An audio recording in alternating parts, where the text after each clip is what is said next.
This is that famous mulberry. I'm not sure where is the origin, but it has been naturalized in India. People have cultivated it as an agricultural product for centuries, and its main commercial use is as food for silkworms.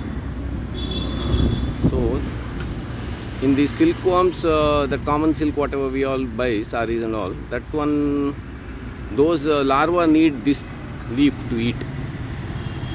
So it's cultivated in farms and all, and by these silkworm growers.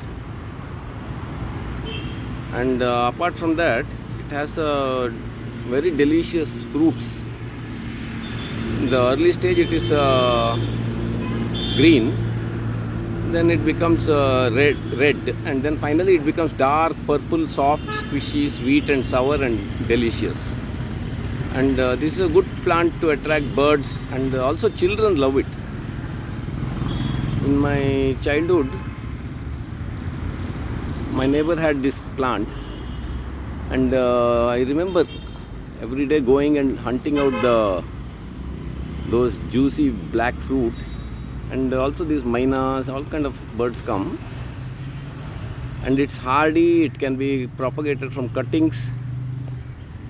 And it's available in nurseries also.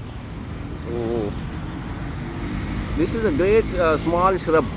It's not going to uproot your building and all, and you can trim it regularly, it can regrow. And in every way, it's a good plant.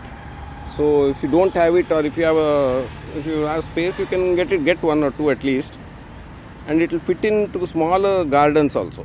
If you have some 5 foot or 10 feet around the house, some little space, you can put one or two of these.